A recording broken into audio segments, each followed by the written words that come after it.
up, everybody? Welcome to another episode of Super Gamer Boys. I am your host and captain and dad, Garrett Morling. And here in the virtual studio is the one, the only, JJ Purdom. Okay, is it okay for me to talk now? Because it's okay for you to talk. Dude. So loud. Free. Okay. You're good to go. So, just before we decided to hit the button, he told me to shut up and not talk, and that kind of hurt a little bit. And I want you to know that I am obese, so I have a lot of fat, like around my midsection and or my regular organ thingies, and that's kind of hard for me to, you know, like my penis area, where it's like it hurts for you to breathe in when you have a giant. Okay. Well, hi, what's happening? I had a lack of oxygen. Okay, I had a lack of oxygen for a little while. It's hard for me to think. I held my breath for like 4 minutes right now. That's like a record. Okay. Also joining us tonight is a very, very special guest. We have a friend and a supporter, Patreon supporter from across the pond, the one. I usually just say one and only JD Purnham, but I don't know. I think it's okay because he's in a different country. Yes, he's the United Kingdom's one and only Daniel James. Welcome, yes. Daniel. How's it going? Hey, how's it going? Good. How are you, man? Oh, yeah, man. Pretty good, thank you. Yeah. So it's 8:03 here. What time does it make it there in Wales? It is 4:03 over here. 4 in the morning. Awesome. That's dedication right there. That's what we want out of our Patreon subscribers. Dedication like that. We basically $10 a month, and I'm up at 4 in the morning. We basically said, like, hey, how about you pay us every month and then you get up in the middle of the night and come do our show? That would be great. And Dan jumped all over it. He was cool. But thank you so much for joining us at such a crazy hour. It's fun to have you on. Absolute honor to be here. I'm very excited. As soon as JJ asked me, I was like, yes! And I ran home to Jem. I was like, guess what? I'm going on the podcast. And he's like, And what he's not telling you is the other part of that conversation when he went home to tell his beautiful fiancee Gemma that he was going to be on the podcast. He ran home because I remember I was part of the conversation because I was in his ear on a Bluetooth. And so he said to her, like, I do, guess what? I'm going to be able to go be all of my friends from America's podcast, the Super Gamer Boys. And she was like, oh, really, done? Great. Shut up and do the dishes. You know, I mean, that's the conversation I heard. oh, I didn't realize you were listening. Yeah, the whole thing. I might have filled in the gaps here and there. So actually, I was so excited that Dan is here, Garrett, and the rest of the listeners and viewers. I'm so excited because Dan is the first person in the world. I really, honest to God, thought I was the only one. I thought that it was just me out here. And it was so neat to be able to go out into the wilds and find another one of me with a cool accent. So I ran back to Garrett and like a little boy, like legitimately bouncing from foot to foot, told him, yes. I met another one. It's another me. Amazing. I know. Yeah, I kind of got the... bit of an inner JJ. I need to bring out the inner JJ, I think. You know, I'm a bit quieter than you, but... Let it out! Let it out! Please. Come and play! Oh, God, no. Man, yeah, it's very good to have you, though. So this is... Usually we have kind of just a different introductory question to kind of get to know a new host on our show. And I guess, since you're apparently our biggest fan, I'm kind of curious, how did you find our show and why do you like our show so much? Not to like, and this isn't to my own horn, I'm genuinely curious how you found us, because that seems bizarre that someone on the other side of the world listens to us. And then, yeah, like, why in the world do you listen to our craziness? Dan, I'll take what he said and I'll make it easier for you to understand. We are dumb. There's better shows. Why listen to us? That's basically what he was trying to come up with. Yeah. You nailed it. Yeah. That's not true. You're absolutely fabulous. Okay, I'll tell you the story. I'll cast your minds back. Was it 2 years ago? How long have I been listening? One or 2 years? I mean, we've been around for a little over 2, so yeah. Might have been about a year, because then I started getting back into gaming. I thought, I need a gaming podcast. And at the time, there was this new app that came out for podcasts where you get points for listening to podcasts. You're a conversion from Podcoin. You're one of our thousands of listeners that we had. We had thousands of listeners on there, and then when Podcoin went under, we lost them all. And it's like, cool. I guess we're not that popular. We thought we were so popular, and then it's like, oh, now we get like it's a handful of views every episode. Like, whatever. Yeah, because you were on the top, like the top browse bar, like suggested for you. They had reached, they had reached out to us and like basically like paid for our sponsorships to be on their homepage and stuff. It was crazy. Like we were like kind of like poster boys for that app for a little bit, and then it just went under because they couldn't sustain like basically paying everyone free stuff for nothing.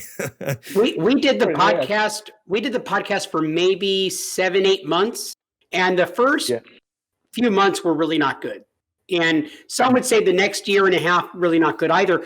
But the first few months were really bad. And when we got into bed with Podcoin, all of a sudden we were getting thousands and thousands of downloads. And we thought like, oh my gosh, we're going to be famous. Like, watch out, my brother and me. Yeah, like, oh, dude. And then all of a sudden it came crashing down in a fiery ball. So what we realized, people were just farming points from our podcast. They didn't actually care about the show, other than you. So thank you so much for staying with us. I was listening, and and thank you. I got a $10 Amazon voucher that I can't use in this country. So send it to me. Nah. I could actually. I think I still got it somewhere. Jeez. Because when they were going down, they said, I thought, right, I got to cash in my points quick, and then I got a $10 Amazon voucher. I can't use it. Well, if we got anything from Podcoin, getting you as a listener and as a friend, dude, like then we got something good. Yeah, it was worth it for sure. Oh, yeah. And that back then, I didn't know what you looked like either. So I always imagined you, JG, looking quite a bit of a stoner, like hillbilly, kind of long hair, big beard. I used to. I used to. Yeah. No, I am a stoner, but I used to have long hair, and then it fell out. I don't ask. I wish, but that's what you pictured was hillbilly. Yeah, no, you're right on. You're pretty accurate. I think that's how I imagine all the podcasts I listen to be honest. They all got long hair and hillbilly. I'm sorry to disappoint. Fair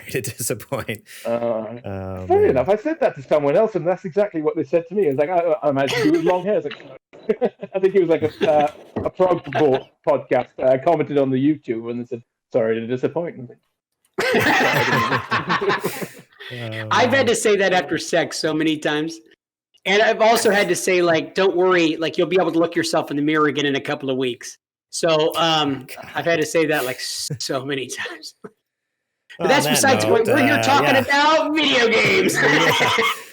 Today, we're going to be talking about the new Lucasfilm Games, the end of PS4 tier, and updates on Resident Evil Village. But first, let's give a quick shout out to our super gamer producer, Adrian the Homeboy Holmes. Thank you so much, Adrian, for producing our show each and every week. Again, I know a couple weeks ago he joined us with the Super Indie Boys. He is coming back with that once again this week by popular demand. Everyone raved about it. So he'll be back with some more games that you'll all have to spend more money on because you can't resist. Also, real quick, just want to implement. No, you can't resist anything Adrian says because the guy is amazing and he's got such a sultry voice and he's so much better looking than us. I kind of am starting to be a little bit jealous of Adrian. And I'll tell you what, I'm also super jealous because he guested on our show in a little thing, and he looks so much better, and everything was so much better produced in his section. I'm like, that's so come on.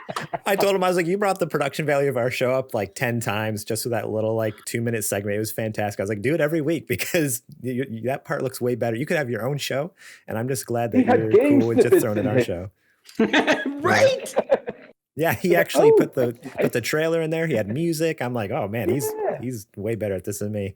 But thank you so much, Adrian. Also, shout out to our super gamer sponsors. We have Bill Bird, Julie Bates, Brent Fox, and of course, joining us here tonight, Daniel James. Thank you so much. James. No problem.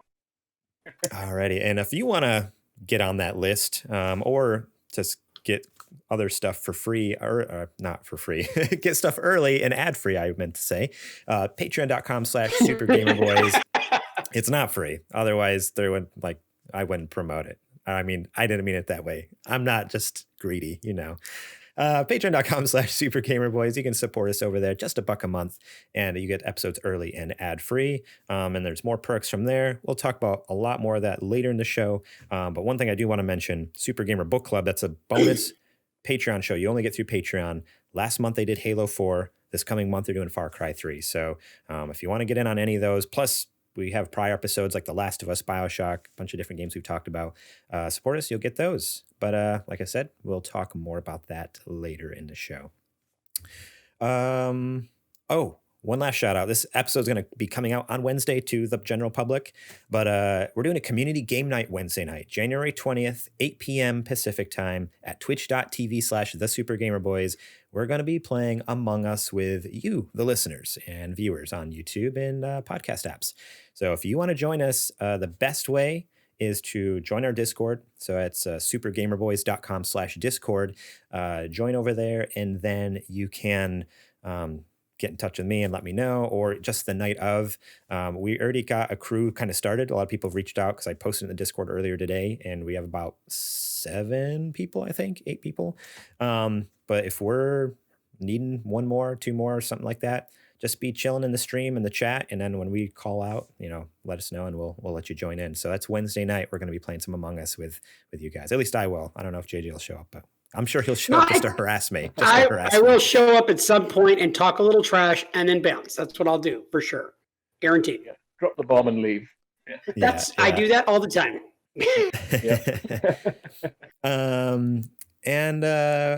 Boy, let me tell you, that's it for housekeeping. So now let's get into mailbag. Mailbag time. Not gonna do anything. Gonna do it? Usually. I thought you normally implement Zetch's boring voice where he says meow, meow. He sounds like Squidward. I do. I just want to test you. I was testing you. Oh, well, you passed. I was trying to allow Zetch, because he's not here. Just a portion of the show. Yeah. Rest in peace. So this question comes from Sir Prince a lot in the Discord, and he asks, been playing a lot of zombies in Cold War lately. It's so addictive and feels like a guilty pleasure. COD Zombies has been around forever too. Do you guys have any fun memories from it in the past or present? So let's start with you, JJ, only because I think I already know your answer. Have you played any Call of Duty Zombies? Okay, so now I'm just so predictable that you were able to just know what I'm going to say. Well, I think I'm going to shock you. I'm going to super shock you because, as a matter of fact, Garrett, no, I've never played any Call of Duty Zombies. Okay, that's what I thought. I'm not a bro gamer. No, you didn't know that. You thought I was going to say yes. Because I love zombies, but I've never actually played Call of Duty. I'm not good at the shooting stuff and, playing well. And, I also don't like losing. So yeah.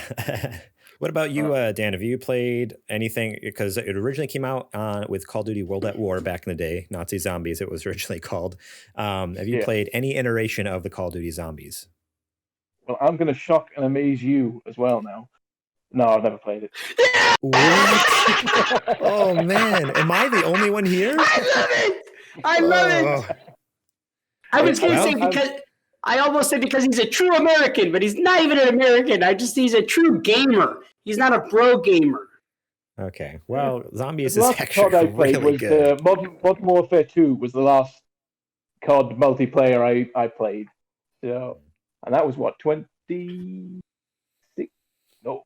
When was that? A long time ago. I don't know. I usually Google these things, but we're live now. Far away. Yeah. Okay, well, I'll answer the question then, since you two yahoots don't know anything about video games, apparently. No, just kidding. That's a really bad cut low in the States, by the way. It's been nice talking to you guys. You offended me. So sorry, Dan. It's Yahoos, actually, not Yahoots. I think Garrett misspoke. I didn't want to correct you with the English thing. You don't know. You're not from New York. You don't know what we say. Okay. Good point. So yes, I have so many fond memories of this game, specifically Nazi Zombies from World at War. And I mean, the very first thing that pops in my head is the first time I was sitting next to my dad. He was playing Call of Duty World at War, and the crazy thing about Nazi Zombies was no one knew it was in the game. It wasn't advertised on the back of the box. They never promoted it. It was a hidden mode in the game. So, and it didn't unlock until after you beat the campaign. So I'm chilling with my dad on the couch while he's playing this game. I was like right behind him in the story, but it was his night to play the PlayStation or the Xbox. I think we had a 360 at that point. And so he's like, okay, I'm going to finish it up. And I was like, well, I don't want to like not watch you play. So I guess I'll just spoil it for myself and watch you. Well, the credits rolled and it like doesn't let you skip it for the longest time. And then finally lets you skip it. And then this video starts playing. And it's like, it's the best intro for anything ever. Like, it just like, what the heck is happening? Especially when you're not expecting it. All of a sudden, like you wake up on this battlefield. It's really foggy, really dark. There's these weird like sounds of like the zombies in Call of Duty have a very distinct like screech kind of scream sound to them. And yeah, they all of a sudden like your character blinks, and then when he opens his eyes, there's something running towards him in the distance. He blinks again, wakes up, and this thing's getting closer. Next thing you know, he's just on you. It's a zombie in a Nazi uniform because took place in World War II. And I remember like within like 30 seconds, I think my dad died because it jumps right into the zombie mode. Like after the credits, it's just like, boom, okay, here you go. And that was like such an incredible memory. Just like, what is this mode? And then after that, it just pops up on the main menu. So we just jumped right in and we started playing it over and over and over. And then we finally realized, oh, it's multiplayer. So then I grabbed a controller and we were trying to do this together. And all it is wave-based. Okay, survive as long as you possibly can. And you know, you get like 30 seconds between each round to get new ammo, get new guns, whatever. But that's honestly my best memory is the first realization like, oh, this is like bizarre. Like no one's talked about this. No one knew about this. Where'd this come from? In playing this crazy new mode. So that's what I love. That. And then obviously the many, many, many late nights with my friends playing that. They'd come over and we'd have up to 4 of us you could have. And 4 players, all on the same screen. That was back in the day when split screen was still a thing. And yeah. Clarification, Dan, when he says his friends, he means his mom and his little brother. Go ahead, Garrett, continue. Okay, thanks. And yeah, jumping on there and just doing our darnest to get farther than like level 20. I think one time we got to like, there was once we got super lucky. Like we all got awesome stuff out of the random box because there's like a box. You could either buy stuff off the walls, which is like mediocre powered guns, or you go to the random box and pay like crazy amount of money. But you could possibly get like a ray gun, like really hyper powerful stuff. We all got really good stuff and made it to like level 35 or something, which I know is not that high. I have a lot of friends who've made it to like 60, 70, whatever. But for me, I was like in middle school or something at that point. Like that was pretty impressive. It was pretty good. I was like, yeah, I'm killing it. This game. So yeah, that's my memory with Call of Duty. Nazi Zombies. Is there different in the newer Call of Duties? Have they put the zombie mode in that as well? So after Nazi Zombies, so it's a Treyarch thing because you know how they switch off with the developers every couple years. So back in the day, it was Infinity Ward and Treyarch were the only 2 companies that Activision owned. So when Treyarch did it, there would be a zombie mode. When Infinity Ward, like all the Modern Warfare games, they wouldn't put zombies in there. So it went World at War, and then Treyarch did Black Ops, so they had zombies in there, and that's why all the Black Ops 1, 2, 3, and 4 all had like zombie modes in them. And then same thing with this new one. I think it was developed in part by Treyarch. It's I think they all kind of work together on it, which is the first time it's ever happened with the new Cold War. But just because they had a hand in it, they were like, we're throwing zombies in there. And everyone was totally happy with that. I'm happy with it. I have not played the new zombie. A map that was on the Titanic or something. Was that in one of them? Or it's like a ship that's like the Titanic, but that perhaps is a totally different game. So I only ever played Nazi Zombies on World at War, and then Black Ops 1 Zombies. I never really played any of the other zombie maps because I didn't like the other Black Ops games because I didn't like how futuristic they got. I liked the original Black Ops because it was actually took place in like Cold War, and like I loved that era of just history, like all the Black Ops and like Yeah. So what I heard Garrett say was he loves Nazis. That's what you just said a second ago, Garrett. Nope. Is that what I heard? Didn't say anything Oh my about gosh. Nazis or World War II. So my internet is not good. I think there's something going on with my internet because I could have swore I heard you say you love zombies or Nazis. Right. Okay. Well, that's not what I said. Okay. Not what I said. That's what's going to go online. So I mean, what's going online. So yeah, I haven't played all of them, but I'm excited to get back into this new one. Which, by the way, Derek, I've forgotten to tell you, but sorry. I said your name. Sir Prince a lot, who asked a question. I did get the new Call of Duty, and we need to play sometime. So there we go. You totally blew his internet cover, dude. Who does that? I just doxed him. Now he's done for. Wow. Cool. That's it for questions. Too bad you guys couldn't answer. So, oh well. Dude, I do have a zombie army on the Switch. There's a zombie army trilogy, I think, something like that. It's not the same. I know, but it's got zombies in the name. You know, it has zombies. I haven't tried it. I don't know if it's any good, but it's there waiting for my backlog. So yeah. Cool. Well, let's get into the rest of the show here. I'm looking at the clock here, and we have some news to get into. So I think it's time for the nerdy nudes. JJ actually did lock up this time. It's now time for the nerdy news. There he is. I did, but I'm back, right? You're back. You're back. You're good. Okay. I thought you were messing about for a second. Did you get the call sign? It's now time for the nerdy news. Yeah, now we got it twice. Did I freeze again? What's going on with the internet? I don't think he can hear us. We can hear him, but he can't hear us. All right. So no, I can hear you. It's just you're freezing up a whole lot. So okay, it must just be super delayed then, because yeah. So this first news story is Star Wars games to be branded under the Lucasfilm Games banner. This comes from IGN over there.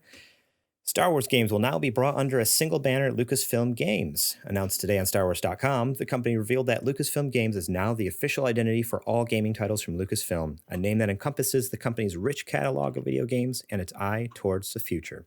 It marks a similar move to Xbox Game Studios and PlayStation Studios, both of which group multiple developers under a single banner. All future Star Wars games will see the new Lucasfilm Games banner displayed. Check out a sizzle reel below. And obviously you can't see the sizzle reel, but I can. So Lucasfilm Games now has a dedicated Twitter, Facebook page. They're going to be delivering breaking news to those. So if you are interested at all, definitely go give those a follow. Yeah, this was kind of a big announcement. Pretty awesome announcement, if you ask me. I think so. I do think it's kind of a big miss. I wish they would have come back as LucasArts, like the original. Back in the day, that would have been awesome. Yeah. Remember all the Lucasfilm games were all LucasArts, like all the Star Wars games, all the why can't I think of any of those? Shoot. There was a strategy game that I had. Forgot what it's called. Was it Battlegrounds or Battle something? Something, yeah. They made all sorts of stuff back in the day, and so I was like, that was kind of a missed opportunity there. It could have been some sweet I don't know, just nostalgia factor to the renaming, but better than nothing. I like too that, and so for context, the reason they're doing this is because they had a contract with EA for so many years. I forget the exact number of years. I want to say 5 years, maybe 6. And that's done now. So now they're outsourcing to other developers in order to make Star Wars games, as far as I understand, which, that's a next news story. So it's definitely true. And so it's not just EA anymore, which is honestly a great thing, I think, because I was just going to ask, is that a good thing? Or is it going to be a good thing that they come? Because EA haven't got a very good track record lately. Yeah. So Respawn killed it with Jedi Fallen Order. Like, that was such a great, what I've played of it so far, because I've been playing a little bit on PC, because I bought it here, and I played back on PS4 originally. That was killer. But like Star Wars Battlefront, like Battlefront 1 was not great. And then Battlefront 2 started out pretty horrible. The story was mediocre, and then the multiplayer was, well, back then it was pay to win. Like you literally had to pay money in order to do anything.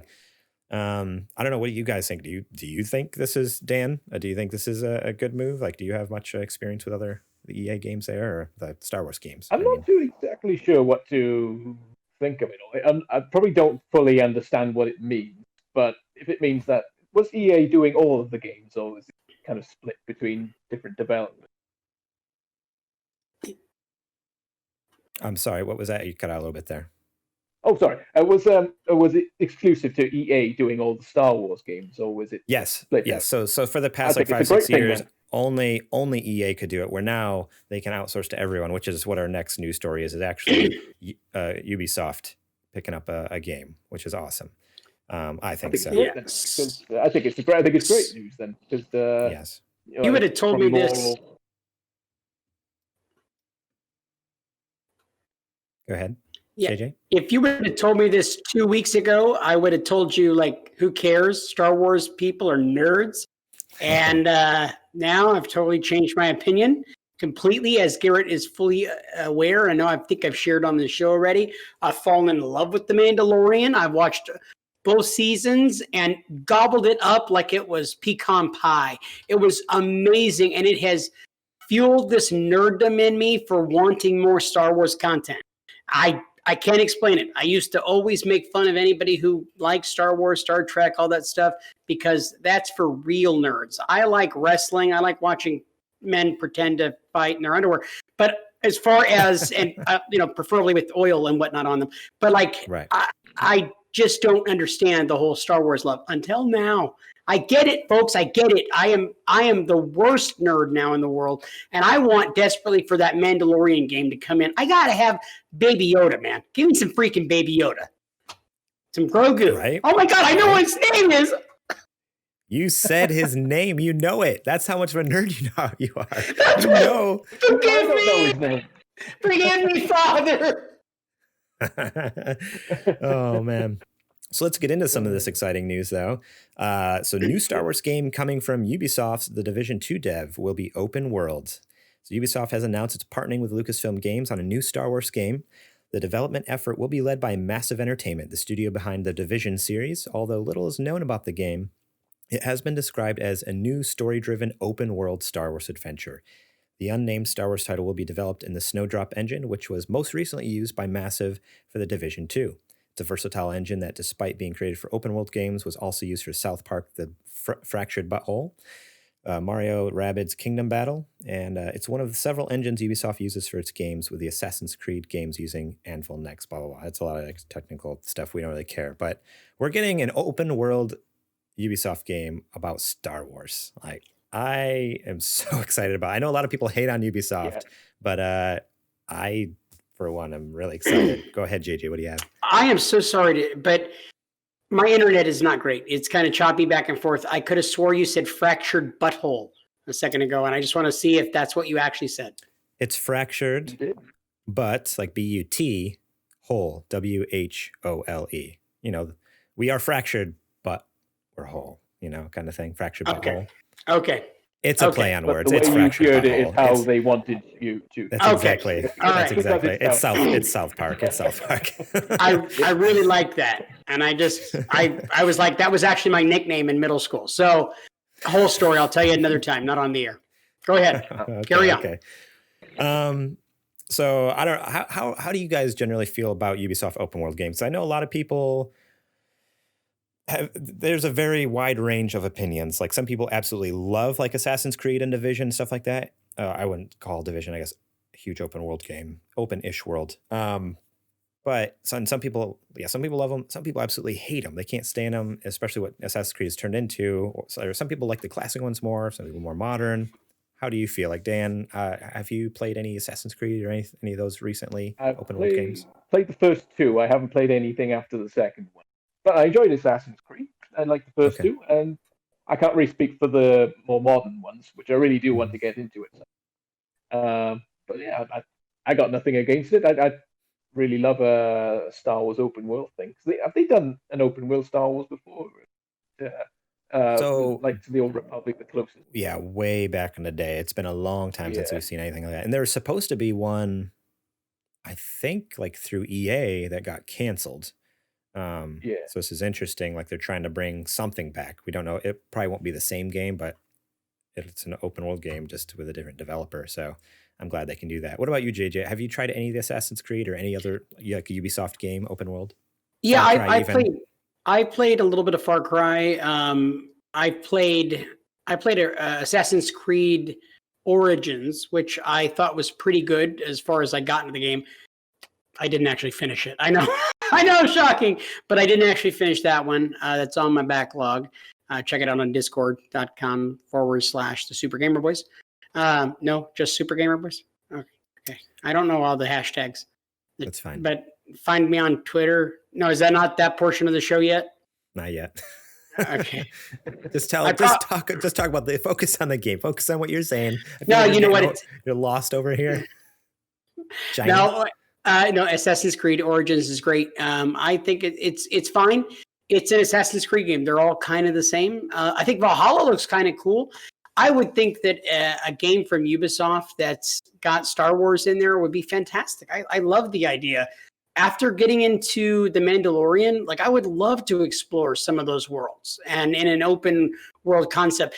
Jedi's Fallen Order is really fantastic. It was broken when I played it on the PS4. I just actually borrowed the copy from Garrett this week, actually with the intention of getting into it. I didn't get to play it this weekend. That is the goal, is for me to get into it a little more. It's a great game. I just played it when it had so many bugs. I love an open world. I think it would be a lot of fun to do that. And I think Ubisoft has proven they can put out some good quality games. Yeah, no, definitely, 100%. Yeah, I'm really excited. And if anything, kind of going back, touching on the previous news story, talking about like, hey, Lucasfilm Games is a thing now. I'm just excited for the variety in games we're going to get now, because like even though EA does have a variety of different studios that make different types of game,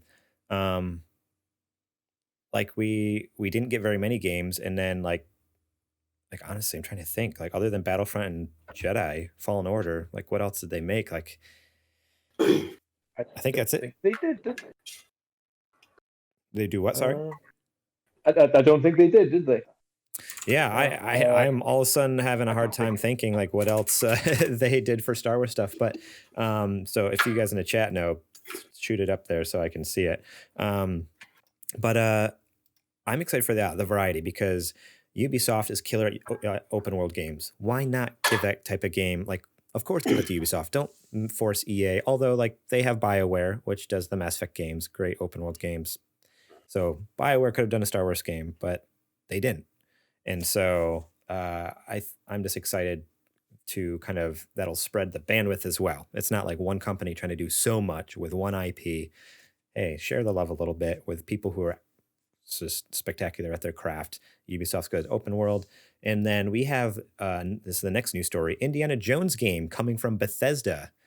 So the people who made sorry, I'm totally blanking, Doom series, Wolfenstein, Fallout, Skyrim, those games, they're bringing us an Indiana Jones game. JJ, I couldn't be more. Yeah. I could not be more excited.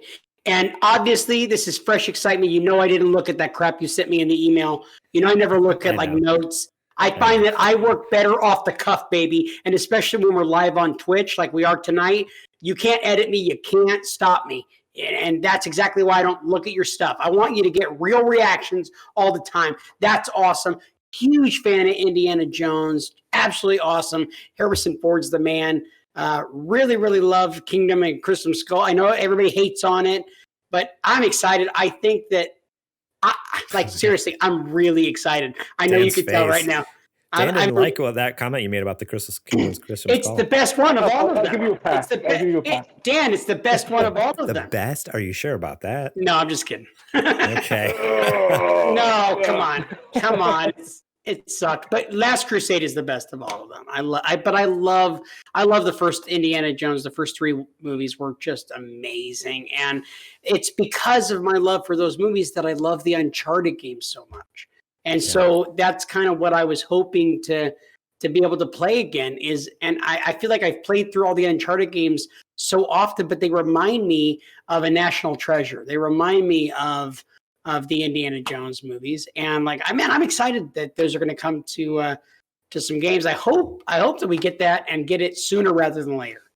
Yeah. So to be more specific, it actually is a Machine Games. So it's Bethesda probably publishing with Machine Games developing, and Machine Games is known for Wolfenstein, New Order, and New Colossus. So yeah, so those are both first-person shooters. So that's a question I was going to ask you guys.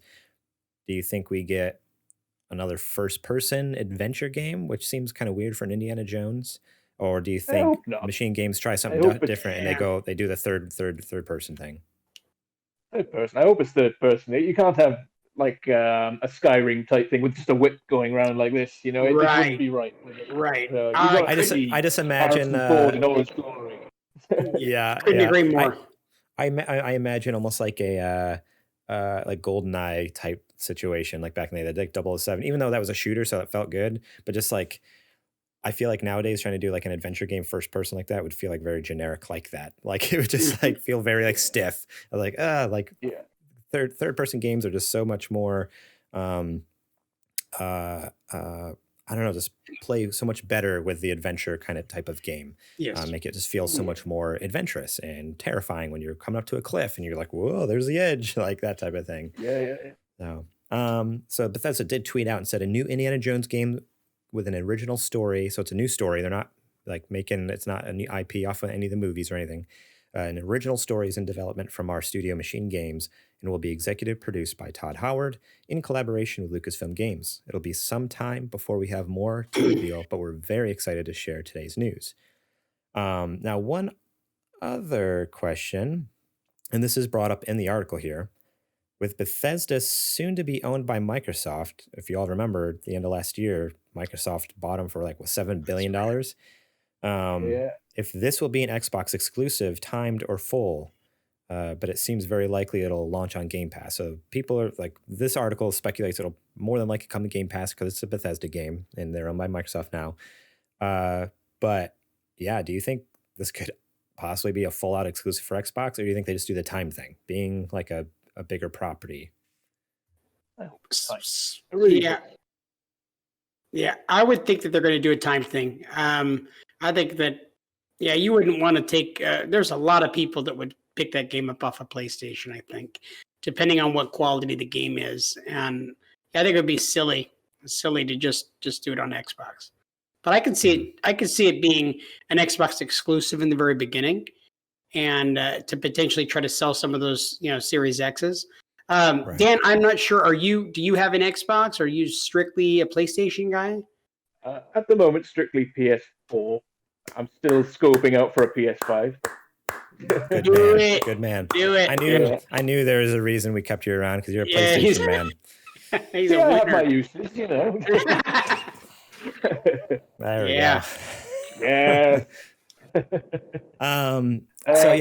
So I could see him doing like a similar thing, like was it the Rise of the Tomb Raider? It was the second Tomb Raider game. It was out for a full year on Xbox One before it came to PlayStation. So do you think they do something like that extreme, or do you think it's just like a couple months? As long as it does go to PlayStation eventually. I'll play it eventually. I'll probably be if it does look really, really good, I'll probably be very impatient about it. Come on. But, I'm just hoping that they do the cross-play. I've really thought that with Xbox coming out with the Series X, I really thought that more people were going to take advantage of the picking up the system and doing the monthly pay down, the $25 a month or $35 a month. People would if they could get a hold of one. That's my point, is that you can't find them, and it's kind of crazy. Had they have been more readily available, I think that more people would have those Series X's in their homes right now with that in mind. Yeah. So I think that's bad on Xbox, on Microsoft, for not really just having a lot of those systems to go with right out the gate. And I'm probably COVID is to blame for that.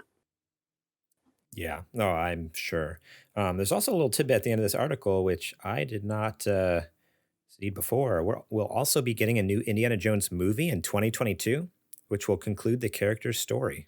It's due to be directed by Logan's. It's going to be directed by James Mangold, who's known for Logan, that Wolverine movie that came out. So that Shia LaBeouf's going to be the man. Watch. No, I'm just kidding. No. Just do it. Alrighty, guys, let's get on to the next news story here. So Sony is officially discontinuing most PS4 models. What you need to know. This is an article from Tom's Guide. Weirdly enough, this was the first article that popped up on my news feed, like as if it's like the most popular. I was like, not IGN or GameSpot, like what in the world?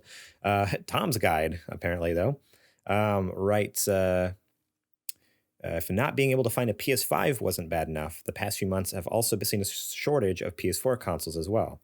Unfortunately, it doesn't look like it's going to get easier since Sony is reportedly discontinuing multiple PS4 consoles. According to Twitter user, blah, blah, blah. So this is originally was all a rumor. Let me jump up to the update, though. There has been a Japanese outlet, GameWatch, that's reported that Sony has confirmed it will be discontinuing all but one PS4 model in Japan, at least. So again, as far as I know, this isn't pertaining to the US yet, but if it's happening in Japan, it's only a matter of time before it happens, probably this year sometime. But in Japan, at this point, you can only get the 500 gigabyte PS4 Slim model now. They have stopped producing other regular PS4 models, and they've stopped producing the PS4 Pro. So you can no longer get, similar to what Xbox did last year as well. They've stopped making the One X and the One. They stopped making the One and the One X. They still make the One S. So they're just slimming down. It's getting ready for the next generation to kind of eventually take over. But obviously it's going to take some time to get through whatever stock is existing. But how much time do you guys estimate that we have with the PS4? I feel like every couple months now, we've been getting different news, whether it's 3 years. Now it's like, could it be like just 6 months? Is it like what would you guys expect from the PS4 cycle here? Do you think it's possibly could be done for by the end of this year? Or do you think they actually do what they said originally, where they drag it out for 3 more years? I think circulate around for quite a while yet, because now that PS5's come out, people are going to be selling their PS4s and stuff. So it's not going to go anywhere anytime soon. It's just they're not making brand new ones anymore. Right. So that's the thing, I guess. Yeah, I couldn't agree more. I think they're still going to be putting games out on the PS4 for the foreseeable future, for the next few years. That's what they did with PS3 as well. I mean, they tried to keep it going, and you don't want to alienate the huge PS4 fan base. Not everybody bought PS5s. So there's a lot of people who are perfectly content with their PS4 right now. What I'm hearing from the majority of my friends that are PS4 owners, in relation to thinking about, hey, should I buy a PS5? Would I like to buy a PS5? They don't want to, because there's not enough games in the library yet. So they're like, hey, you know what? It's not that big of an upgrade for me to want to go and drop that kind of money. I'll wait until there's, a substantial amount of really great games that I can't play on PS4 that are of higher quality and that I really want to get my hands on. So I think that the PS4 is going to have a good help. Yeah. Sorry, as I was saying, I think I'm kind of in that boat where, do I want the PS5? Heck yeah, I do.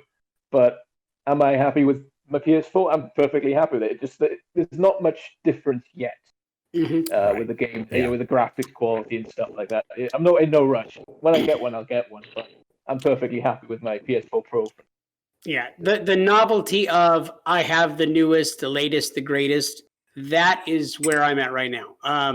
I don't think that it's so much further advanced from what I've seen with the PS4. Last of Us 2 was on the PS4 so incredible that I think it pushed the PS4 as far as it can possibly go. And, literally it really, literally did. It almost burned up my whole house. But I just don't, I think that the PS4 still has a lot of value. So I don't think that, chucking it right now is the right answer. The PS5 is only going to get better and better. And the games are going to be more optimized for it, and they're going to build up that library in the next few years, and then we'll see PS4 quietly go away. PS3 was still supported for the most part until recently. Really, it wasn't all that long ago that PS3 was not optimized on some of their games and stuff like that. In fact, I think they were still having games put out not that long ago on PS3. And if I'm wrong, don't Google me and tell me I'm wrong, Garrett. Just say like, and like, you know what I mean? Oh, he's clicking away over there. I hate that. I'm sorry. It's right at his fingertips. He could tell me that, hey, JD, you don't know what you're talking about. You're an idiot. No, actually, games since 2015, dummy. It was more recent than I realized. So in North America, it was 2016. In Japan, it was 2017. So sweet. PS4 came out in 2013. So that's an extra 3 years in America and 4 years in Japan that PS3 lasted. So no, that's much later than I thought. Pretty impressive, actually. So yeah, well, I for one think. I was kind of playing devil's advocate a little bit when I was asking you guys. I think it will last the 3 years. I mean, they've said that.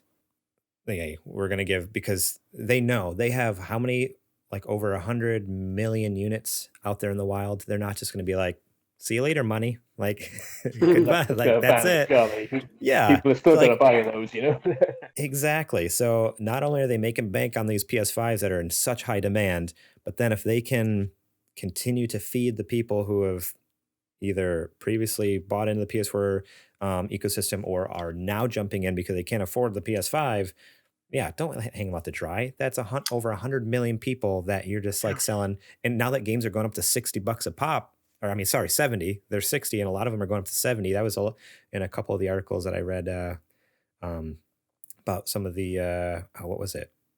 It's not in this. It wasn't in today's show. I was reading some other articles I didn't end up doing. There's some games coming out that even on PS4 are going up to $70. So, and I think what a lot of people are going to deal with is having multiple systems. I know that like what you see in a lot of homes is people having one in the living room, and maybe one of their kids has one in their bedroom, and one of their kids has one in another bedroom. I know at like my home, I have the PS5 in the living room, and then I've got a PlayStation in my daughter's room, and then Xbox in my son's room. Must be nice. First world problems, baby. First world problems. Yeah, I've got a PS4 downstairs and in the bedroom as well, but the one in the bedroom is, it's used for gaming, but it's also Netflix and stuff like that. Who am I doing the show with? I thought I was the biggest gamer here, but I just got the one PlayStation, and that's it. And it just sits in my office in the dark. I spoiled myself last year, Garrett. I spoiled myself silly. Okay. I had one PS4, and I just got caught in the moment. It's like, you know what would be good? 2 PS4. And I like the way Dan thinks. Dan, I thought you actually picked up, and I thought I could be wrong, but I thought you picked up a Switch recently. Does that? Funny enough, I love my Switch. It came with my phone contract. I got it at free. What? Wow! What? America, wake up! What the heck are we doing? We just, I don't know what the rush you're doing.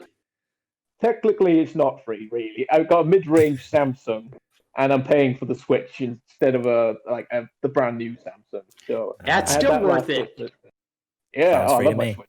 I love it. T-Boba, for all you podcast and YouTube viewers and listeners don't know, we're actually live streaming this episode for the first time. T-Boba in the chat points out that I do have a Switch, so I don't just have the PlayStation. I have a Switch too, and I have a PC. True. I have other consoles, but I don't have like multiple of the same console. That's what I was getting at. Like JJ has like 3 PlayStations and like 3 Xboxes and a couple Wiis, and like Dan's over there with his 2 PlayStations, and it's like I just have one of each, like a normal human being. I thought. Apparently, I'm not. I do feel kind of bad because I got the PS5. I do have another PlayStation 4 that's going to be going into my bedroom.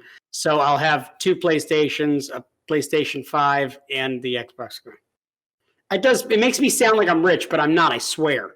I'm a poor guy who. Thank you so much to our Patreon supporter. No, just kidding. Yeah. Thank you guys. You guys make it all possible for us to live the high life. Let JJ live the high life. Cool. Let's get into the last news story here. Resident Evil Village first gameplay reveal showcase announced. So we don't necessarily have any updates yet, but they have announced that on January 21st, so Thursday of this week at 2 p.m. Pacific time, 5 p.m. Eastern time, 10 p.m. GMT. You have to explain what time that is for him, for Wales. That's why I read the 10 p.m. GMT, because I'm sure that means something to you. Do you know what GMT is? It's mountain time. I don't know. I think it's like something Getro Moldwin time or something. Yes, that's what that is. Because it's approximately 8 hours. It's approximately 8 hours ahead of our time. So I figure it's the same time zone as you. So around 10 p.m. your time, Dan. There will. That's not too bad. I can wake up. Yeah. Let me see here. Resident Evil Showcase will take place and will give a guided tour of Resident Evil Village, a new trailer, the first ever gameplay, and more Resident Evil news. They're going to have Nazi zombies in this game. What? Mind blown! I know. You're welcome. I've ever wanted. I've been waiting for this day all along. You know, I just want a nice Nazi zombie in my Resident Evil. That's what we've always required. You're welcome. And if it's not too much trouble, maybe a Nazi werewolf. You know. Yeah. Oh, definitely. Like a sexy Nazi werewolf. You want her? You know what I mean? Yeah. Or just that? Well, I'm just saying. Yeah. I don't know about that. Revealed via Resident Evil's Twitter, this showcase will be hosted by What's Good Games, Brittany Brombacher, and Capcom shared a short teaser video of what fans can expect next week.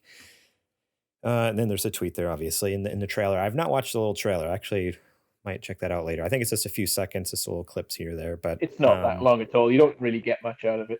It's okay, I wasn't sure if there's something. This time, that time, and it shows little clips, and that's it. And let's clarify real quick in case people are confused watching on Twitch or watching the show or listening to the show later. When Garrett said there were Nazi zombies in Resident Evil Village, there are not. He was joking. So when Garrett said that, don't believe anything Garrett says. So call back to earlier in the show, which everyone who's listening and watching will know. But yeah, Garrett, go ahead and continue what you were, with what you're saying. I will. So it was first announced at the PS5 reveal event in 2020. Scheduled to be released on pretty much everything, PlayStation 5, Series X, and not everything, PS5, Series X, and PC. So screw me, I won't be able to play it. I guess I can play it on PC. I won't be able to play it on my PS4. Capcom has said it's computer of it. I'm sure it'll be able to handle. Capcom has said it's looking into Xbox One and PS4. We'll see about that.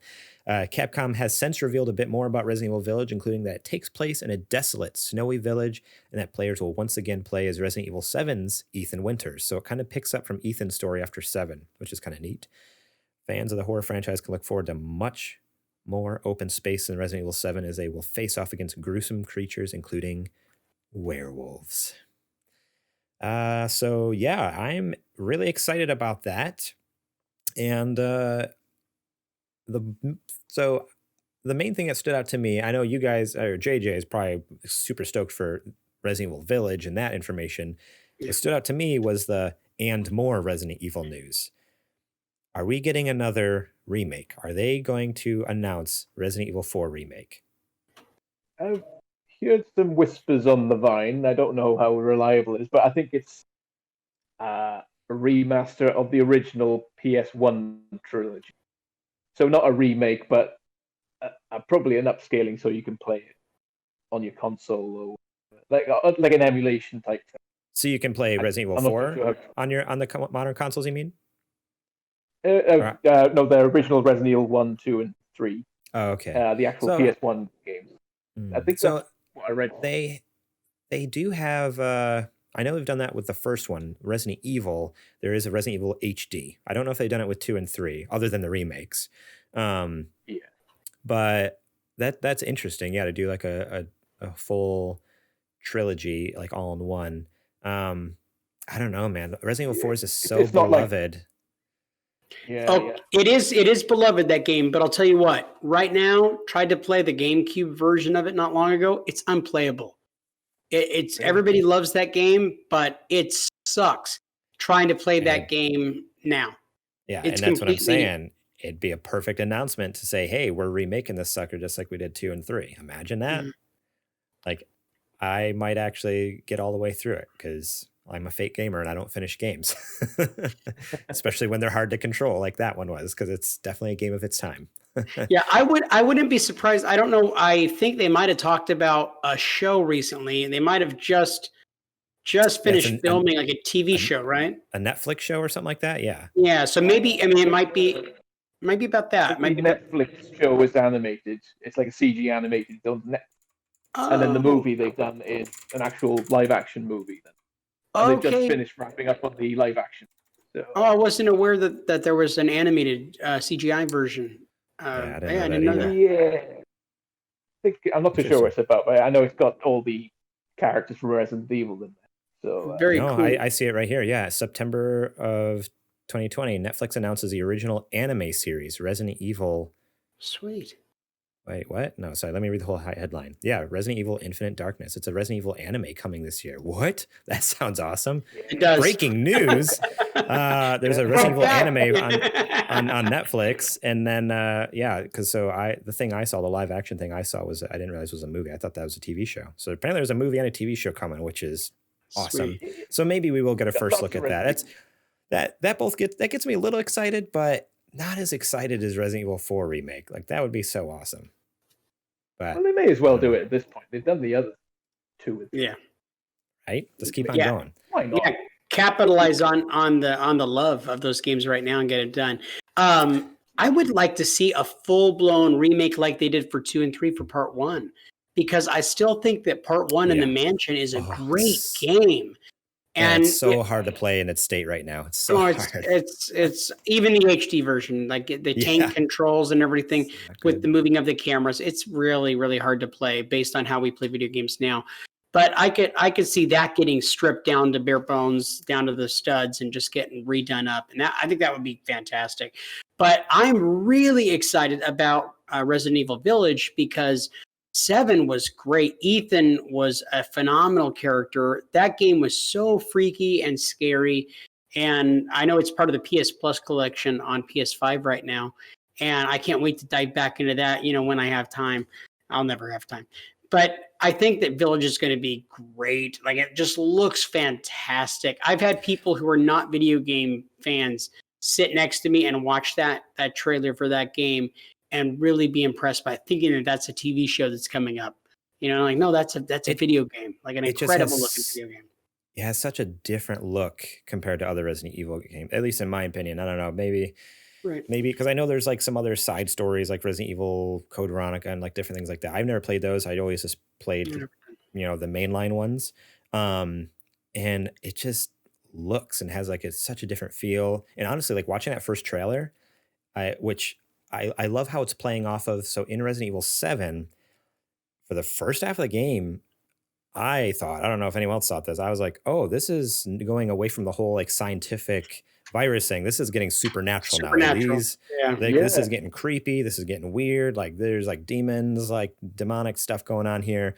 And then for it, which was actually almost made it really interesting how they like, oh no, it actually is still Umbrella Corporation all doing this crazy stuff. Like that twist at the end is kind of exciting. Spoiler alert. Sorry, everyone.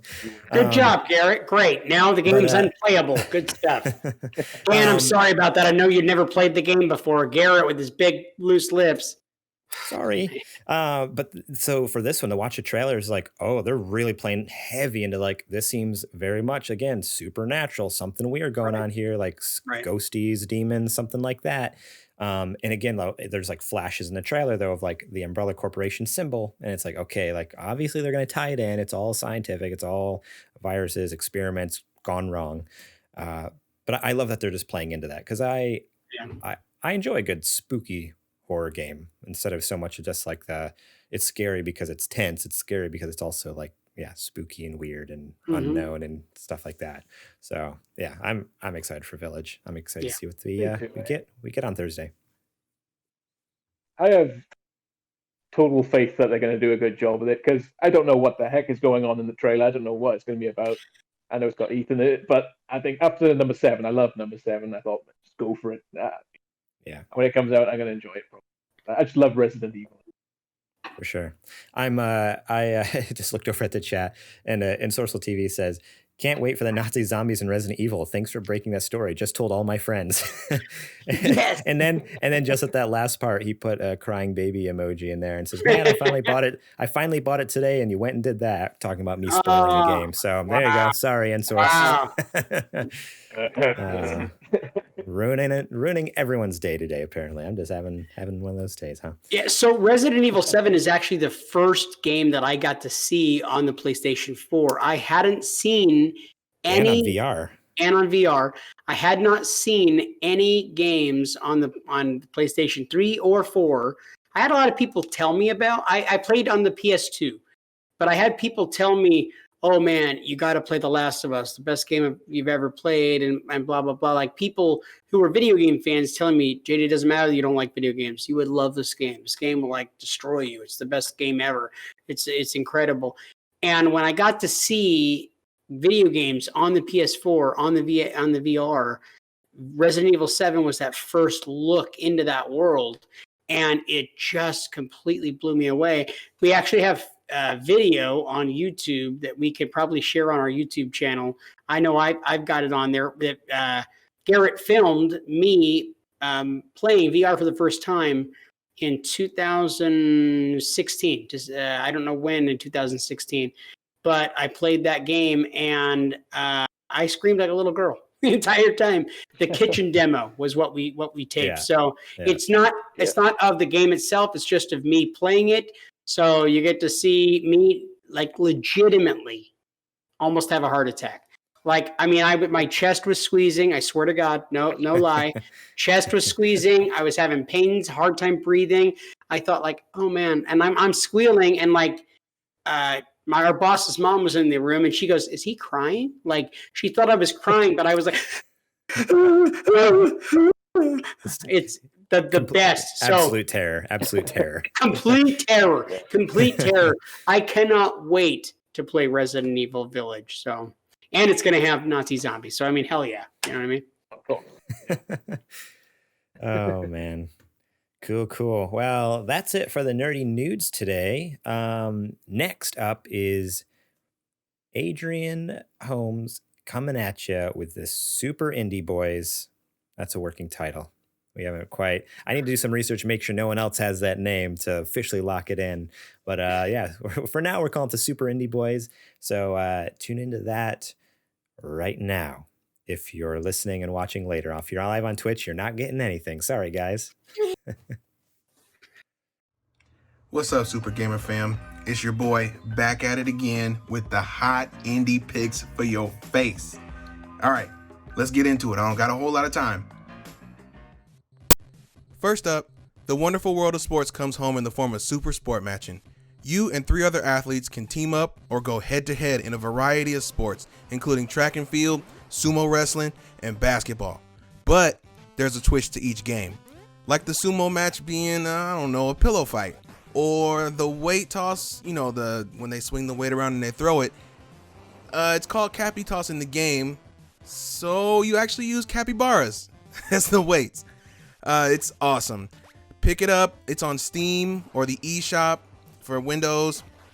It's probably the best sports game since the EA Street Series. Next, we take a quiet trip to a remote region in the state of Washington, an area of land on which sits the Finch family home. You are Edith Finch, seemingly the last of your name, returning home to a house with decades of memories and stories. These walls hold tales so vivid, you'd swear they were almost alive. This is an excellently written, beautifully realized take of the many facets of the human condition told through members of Edith's family. Love, hope, despair, they all reside here. You can pick it up on PSN, the eShop, Xbox Live, or Steam. Don't miss it.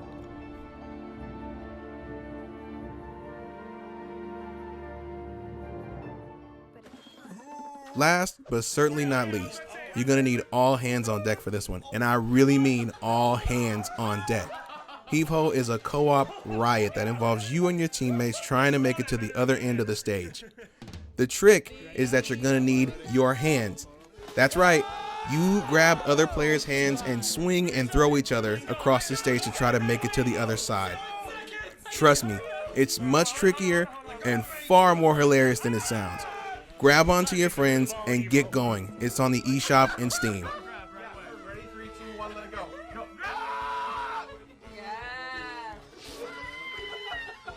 Geniuses at work. New record. And that's a wrap on another episode. I'll be back next time with some more picks. Stay tuned. I'm out.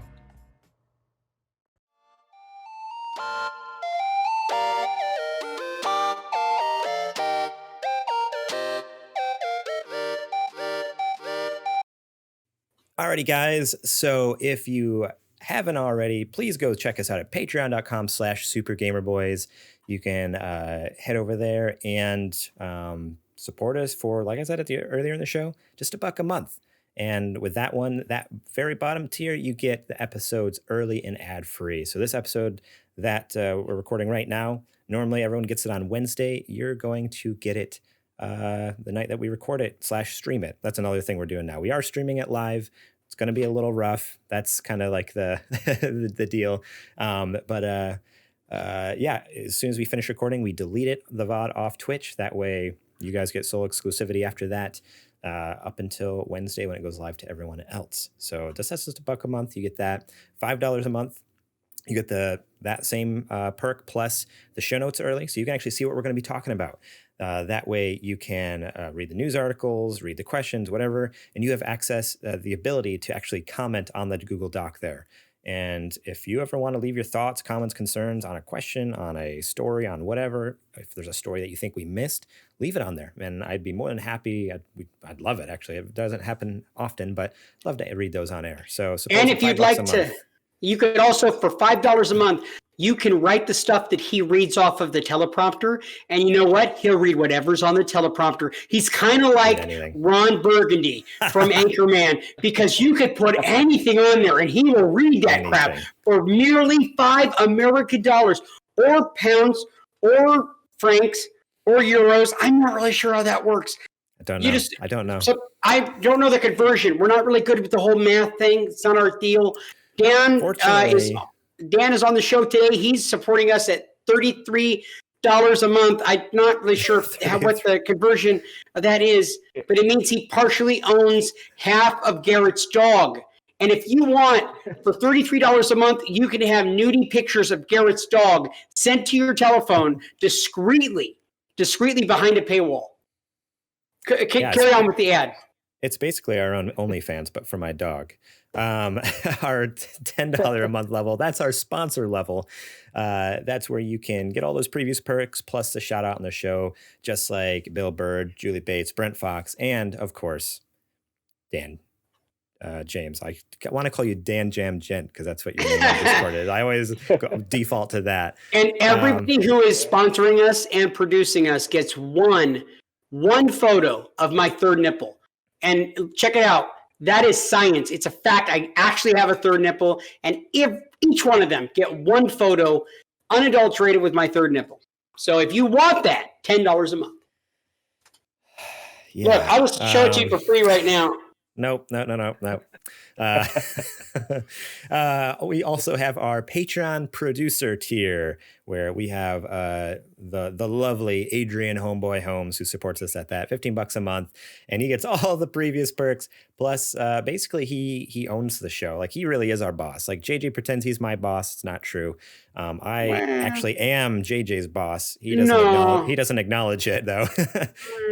But Adrian is both of our bosses, so he can basically come in and not only tell us what segments we're going to do, like a Super Indie Boys, which I'm very glad he told us to do that one. Like, that was an idea of his, and we're like, yes, please do it.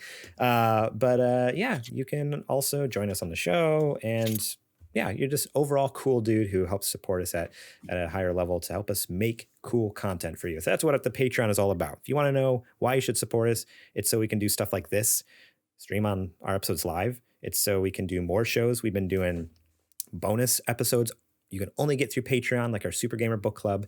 And we do fun streams throughout the week as well. So we got a lot of fun content, and we can only do it by your support. So thank you so much for those of you who support us.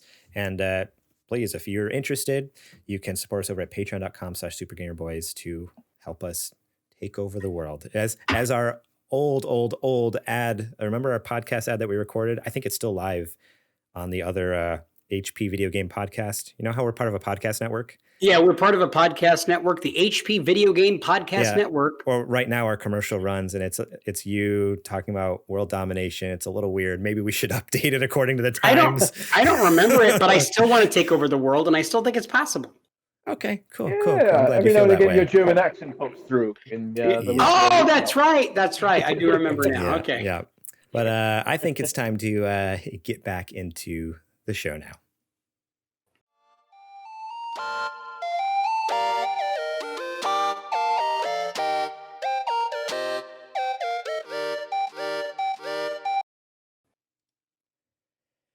Alrighty.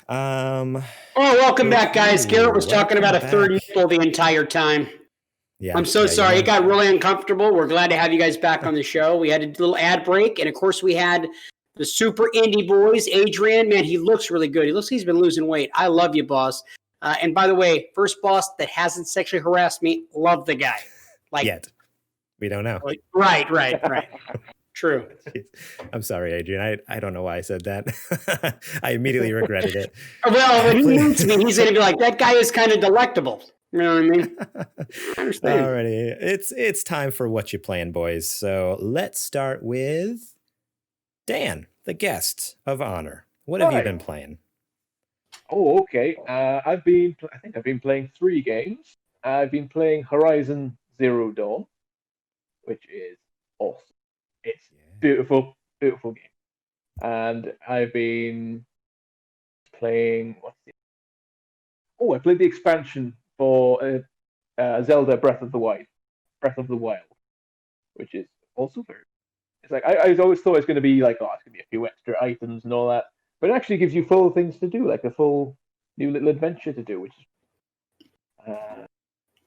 What else have you played? I know there was 3 games.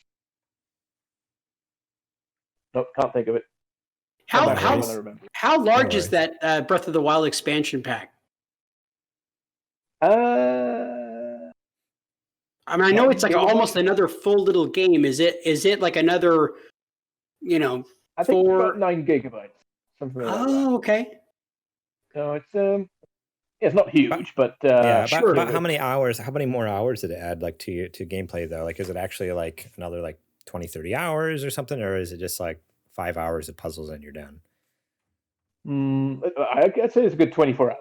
I'm going to say about 24 hours because it's 2-in-1 expansions. You get one where you I don't know if you've played it or not, but the champions.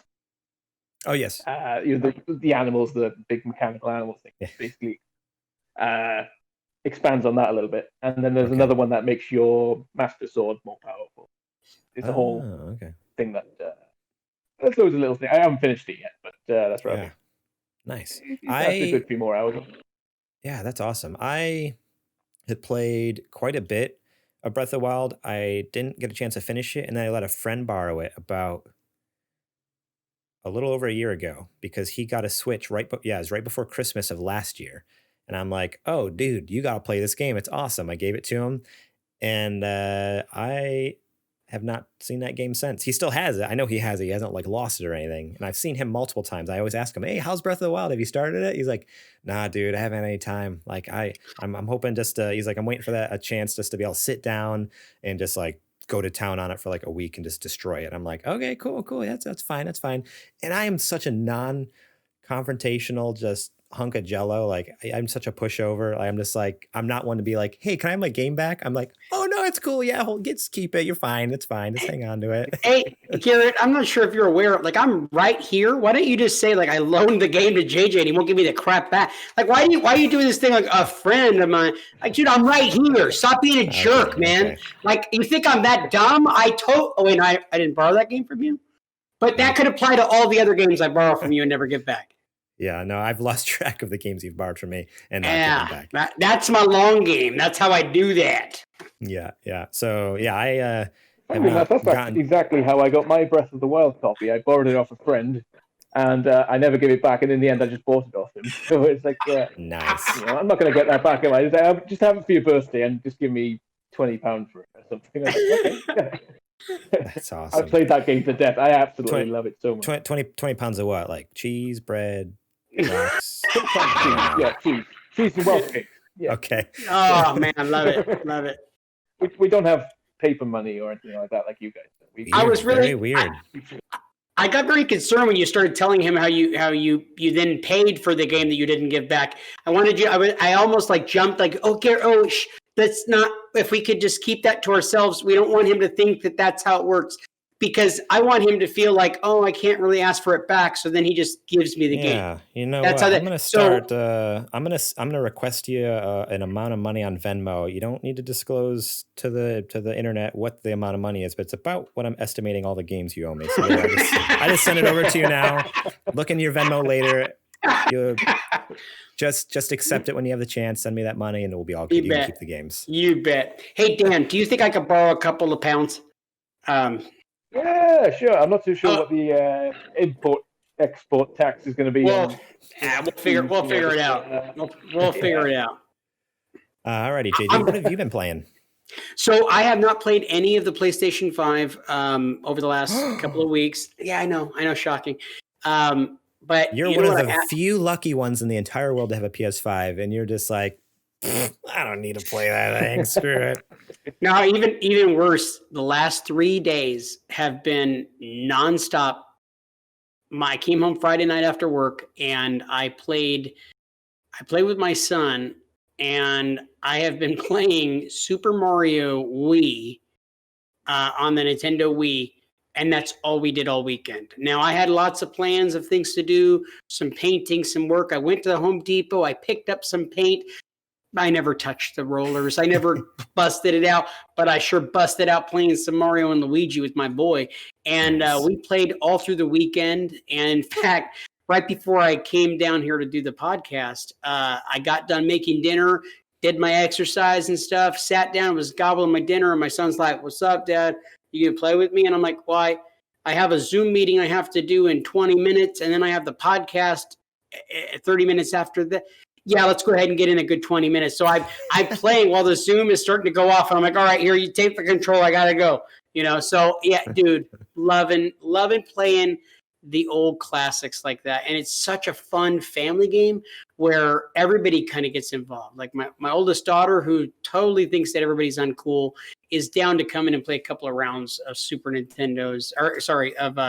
Mario on the Wii. So it's been a lot of fun. That's been the last 3 days of like good, solid, hardcore gameplay.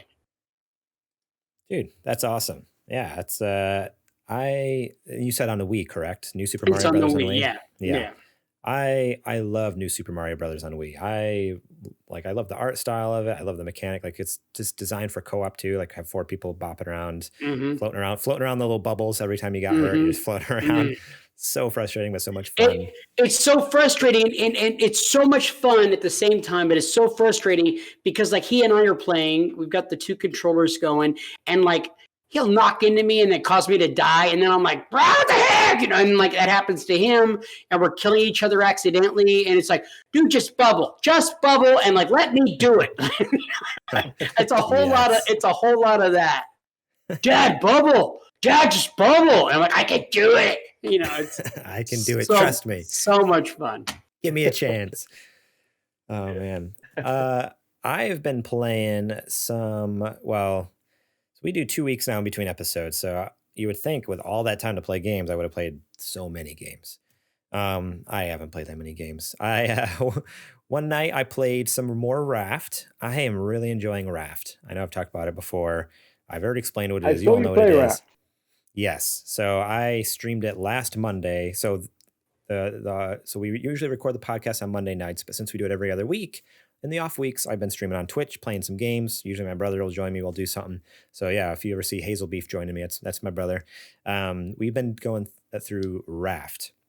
And dude, that game is so much stinking fun. And it's made for multiplayer. Originally, I'm like, this will be fun just to like tinker around and alone, do my thing. But it was exponentially more fun to have my brother join. And if anyone else out there ever wants to join us, let me know. Like I said, we usually try to play it on Monday nights, me and my brother there. And we're finally got to a point where we're actually getting story beats in the game, which is really exciting. Like we finally found some like notes on a big barge somewhere, which gave us coordinates because now we actually have like a radar on our little what started out as old wooden raft is now like turning into a boat.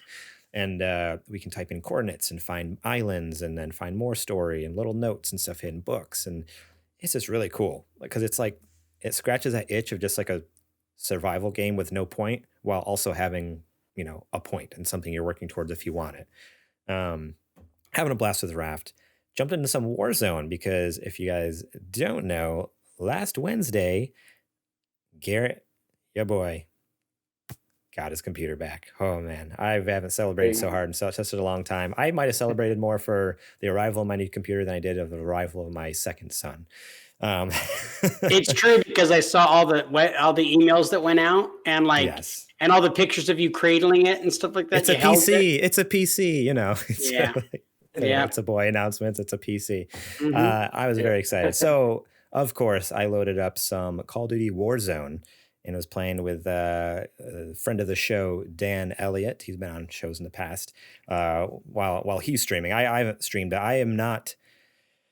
I don't know. I think I could stream and play at the same time. I'd probably have to dumb down my graphics a little bit, but I've been more than happy just to play with him because he's been streaming too. And yeah, that's such a blast to play some Warzone, do some Battle Royale through there. So much fun. What else am I playing? Oh, Ghost of Tsushima. Playing more of that. Let me tell you, that game is freaking gorgeous.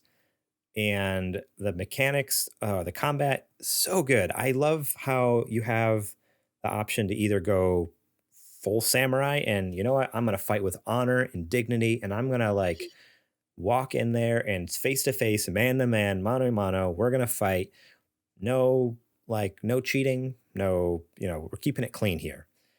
Or if you just want to play dirty and then go in all stealthy, like a ninja, sneak up behind people, slit their throat, like you have those options. It's so awesome. Like I love that because sometimes it's fun just to challenge people. Like that's actually a mechanic in the game where you can go in, I forget what they call it, but you can go in and literally just hold your sword up in the pose and the guy will start to come at you and the camera view changes to the side instead of being behind you. It's like a side. So you're on one side of the screen, the other guy's on the other side of the screen and you have to time it right. Like he'll kind of start taking steps towards you.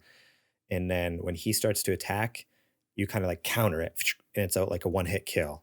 Like you slice him right across the neck and the blood sprays all over and he falls over dead.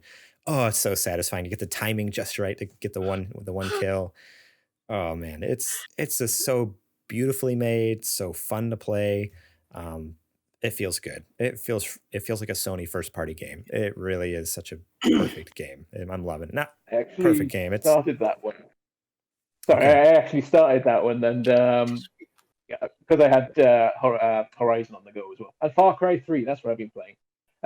So I thought, right, I'm going to put that aside for a minute and play that. But yeah, it kind of gives me a bit of a dilemma because I love being stealthy in games, but it's not the honorable way. It's like, but I want to be good, So it's like, I thought, all right, come away. I'll decide when I get back. And, you and me are totally simpatico, buddy, because I'm always doing that. Like when I play Red Dead Redemption 2, I'm all about playing good and honorable. And why are you? Hey, I can see your face when you're shaking your head. Yeah, no, I can still see your head. You have such a giant head. I can see it. No, okay, so maybe I don't play so honorable when I play. And when I hear Garrett talking about playing honorable and fighting men one-on-one, I just chuckled to myself. I thought that was super funny because Garrett is in real life like the most passive dude who does not, if somebody cuts him off, he's like, I'm sorry. I mean, it's just so neat to see, did I cut their throat, make them bleed out? And it's like, that is so not Garrett. Garrett is the sweetest guy ever. He takes my ration of crap each and every time we do an episode. And he's just like, oh, okay, all right. Yeah, I can't see you doing any of that fighting stuff. It's cute. It's funny. Or I'm crazy. Or I'm crazy. Who knows? Actually, keep you guessing. But yeah, loving those games. So much fun these last couple weeks. Oh, also, Star Wars Battlefront 2 was free on PC on Epic Game Store this last week. I already own it on PlayStation, but A bunch of the boys that I play games with, Selkies and Source, they've been in the chat a little earlier. We they already all owned it or something like that. I think they picked up for free too, some of them. And we just did a big game where it was like 7 or 8 of us all doing multiplayer and Battlefront 2 together, like being on the same squad. And dude, it has so much fun because that game is just so chaotic, at least to me. Like jumping in for the first time in 2 years, like since it came out. It's just like a bunch of stormtroopers and rebels like running at each other and lightsabers and explosions and TIE fighters flying over and blowing up, crashing to the ground. It's just chaos. It's just so much chaos, but it's so much fun. So that was a blast. I only played one night with those guys, but I'm excited for the future to hopefully play some more. I actually streamed it. So if you guys caught me last Wednesday, I guess it was, I streamed Star Wars Squadrons for a little bit, was having some trouble with the controller, and that's when I switched over to Battlefront. I think it's Battlefront. Battlefield is the other game made by EA. Yes. Yeah. Alrighty, cool. Well, that's it. So thank you guys so much for listening and watching this week. Remember, you can support us over at patreon.com/supergamerboys. All the support over there is very much appreciated. We're so thankful for all of you guys, everyone from the $15 level down to the $1 level. You're all awesome. Thank you. Yeah. Remember, third nipple. Third nipple. Get a picture of it if you want. Also, just send me a DM me. Also, I forgot to say this at the beginning of the show. We're now affiliate on Twitch. Like, we're official. We're the real deal. Yay! Because of all the streaming we've been doing and racking up some awesome followers on there, getting our time in. We are affiliate, which means you can actually subscribe to our channel on there. So if you're not feeling the Patreon thing for whatever reason, and maybe you're already active on Twitch, go over there, click that subscribe button. I mean, follows are free. At least give us a follow. That would be so very much appreciated. Even if you don't even use Twitch, make an account. I think it's linked with your Amazon account. It's owned by Amazon now. Log in, give us a follow. That's free. If you want to support us, it's $5 a month over there. You can get cool emotes in the chat, which I don't think we quite have yet. We haven't been, they have to review the emote that I submit and, before they actually publish anything, but you'll eventually be able to get emotes. You get a little symbol next to your name showing that you're a subscriber. It's a little game cartridge, Nintendo cartridge. What else do they get, Garrett? Not on Twitch, but yeah, so that would be so very much appreciated over there too. So check us out on Twitch. We're hoping to grow that channel a lot more in 2021 here. You can buy some sweet merch over at sgbstore.com. That's right. You can buy our Super Gamer Boys mug. You probably saw me sipping out of it through the episode. This is the old version that had just me and JJ before Zetch joined our team. I have version 1.0 here. But Dan had one that literally exploded. Dan had one that exploded inside of a dishwasher. And I think that what really happened was she found out that you supported us on Patreon, and that wench was jealous. I think that's what that was. She probably broke it on purpose. She probably went, "Ooh, these handsome faces on this couple." Just went on the floor. Yeah. She says it exploded in the dishwasher, but what really happened, I know full well, she's a clumsy woman. And it just went up. That's what happened. Because it's not the first mug she's broken. Okay. It makes sense now. There's a history. There's a breadcrumb trail there.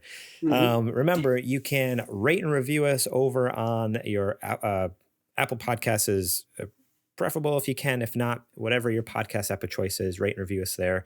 On YouTube, if you are watching us right now, hit the thumbs up button, give us the like, give us the follow, subscribe to our channel. I'm suddenly blanking on how YouTube works, but do all the things because that Smash it.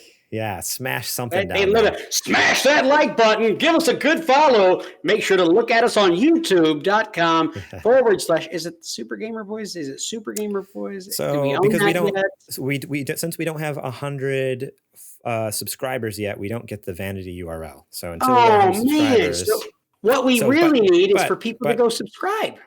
It's supergamerboys.com/YouTube. I just made my own vanity URL. They're not going to give it to us. Nice. I'll make my own. So supergamerboys.com/YouTube. During the week, you can find us over at supergamerboys.com. If you're wondering where to watch us, where to listen to us, it's all there for you. Go to the supergamerboys.com.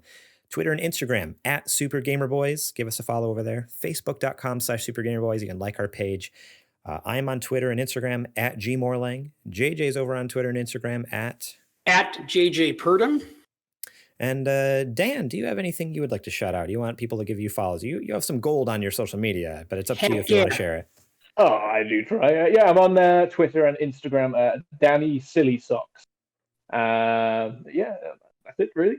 Yeah, definitely go give Dan a follow because he is a super hilarious dude on there, and he's got a lot of great stuff. No third nipples, but we're pushing for it. So we'll talk after the show. Yeah, so I could throw one on. You know, I can. No need, brother. I got you. Don't worry about it. Thanks, buddy. Thanks. So that is at Danny Silly Socks. Thank you so much to Star Andrews for our logo. You can check her out on Instagram at Ground Floor Graphics and Facebook.com/Ground Floor Graphics. That's all I got for you.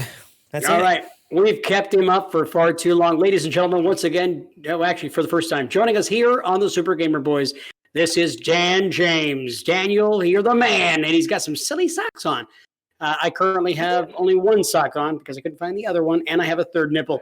Also joining us here on the show, as always, the guy who drives the ship, Garrett Morlang, and I'm JJ Purdom. We are the Super Gamer Boys. And we will catch you on the flippity flop. Hey, you know what? I feel like we really should explore this whole nipple thing.